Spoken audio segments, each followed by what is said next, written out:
Bapak Ibu semua. Selamat pagi teman-temanku sahabat Yesus. Selamat pagi. Kali ini saya Nada dari Paroki Pringgelayan yang bersekolah di SDK Sentimur Yogyakarta mau bertutur tentang kisah Daniel di Gua Singa yang diambil dari kitab Daniel bab 6 ayat 1 sampai 29. Nah, teman-teman, begini kisahnya. Kala itu, kerajaan Media dipimpin oleh Raja Darius. Raja Darius mengangkat banyak wakil raja dan para pejabat tinggi sebagai atasan langsung para wakil raja itu.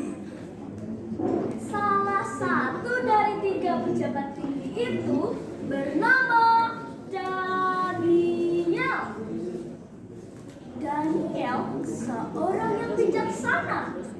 Dia jujur, cerdas, taat kepada Allahnya, rajin berdoa 3 kali sehari, dan setia pada raja. Karena hal itu, raja sangat mengunggulkan Daniel dan berencana untuk menjadikannya sebagai pejabat tertinggi di kerajaannya.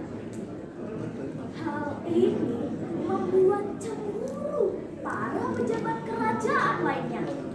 Mereka menyusun siasat jahat untuk menggagalkan rencana raja.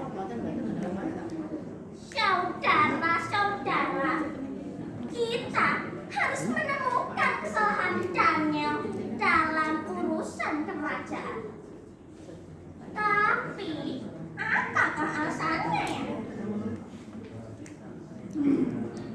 Bagaimana dalam hal ibadahnya kepada Allah?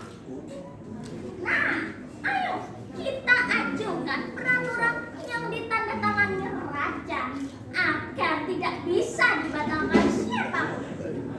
Dan yang berani melanggarnya, ia harus dicampakkan ke dalam kuasnya. Setujukah saudara-saudara? Semua pejabat itu setuju dan segera menghadap raja. Teman-teman, para pejabat tinggi itu mengajukan peraturan yang berisi selama 30 hari siapapun tidak boleh menyembah dewa atau menyembah orang manapun selain menyembah pada raja Darius. Yang berani melanggarnya, ia harus dicampakkan ke dalam gua singa.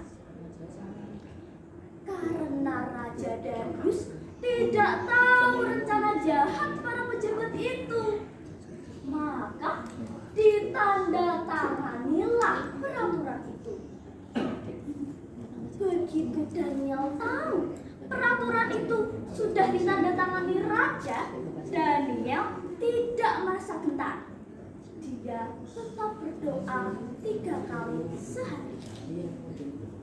Pada suatu hari, ketika Daniel sedang berdoa di lantai atas rumahnya, dengan jendela yang terbuka dan menghadap ke Yerusalem, tiba-tiba datanglah rombongan para pejabat tinggi itu. Mereka melihat Daniel sedang berdoa. Dalam hati mereka sangat puas karena mereka mendapat bukti atas pelanggaran Daniel. Mereka pun segera melaporkannya pada raja. Hati raja sangat sedih ketika mendengar laporan itu.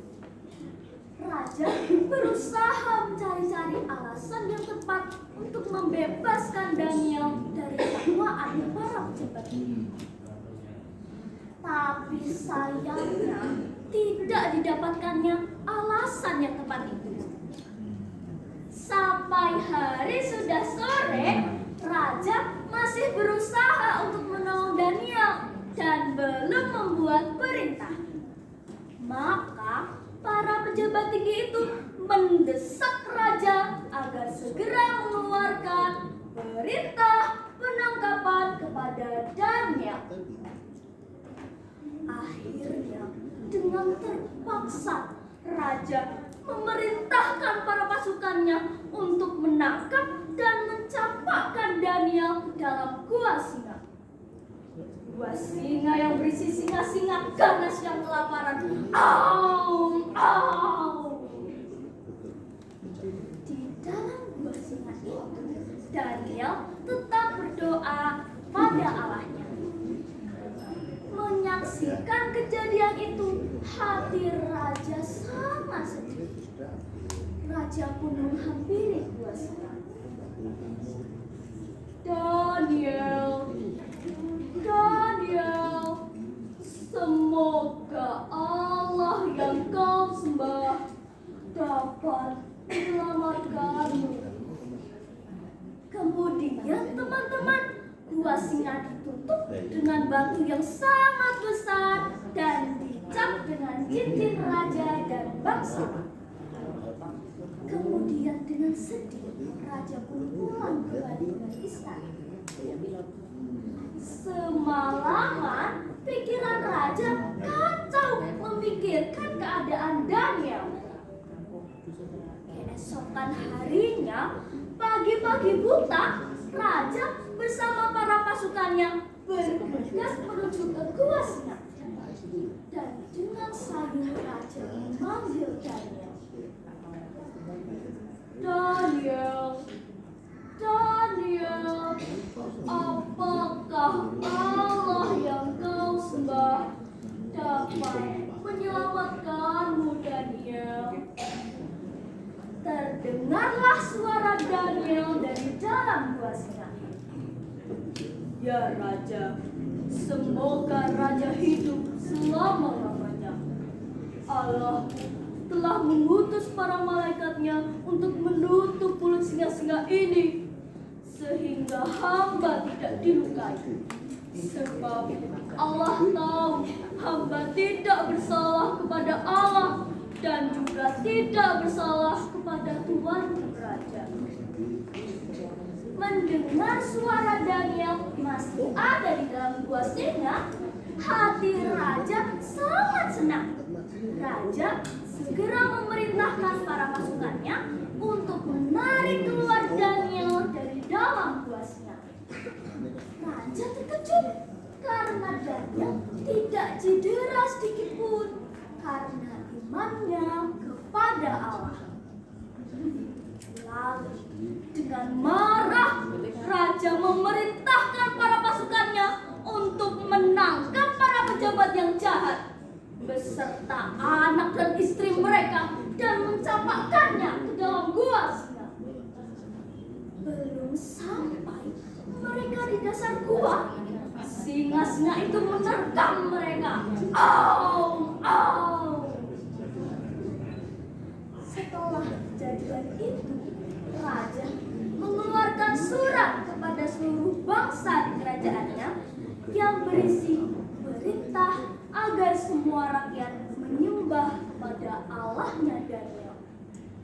Sebab dialah Allah yang hidup.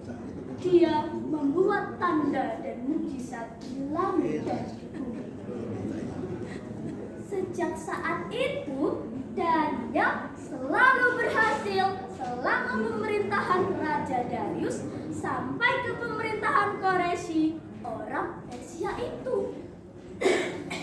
Nah, teman-teman, dari kisah ini saya, Nada, mengajak teman-teman semua untuk selalu berbuat baik dan bijaksana dimanapun kita berada.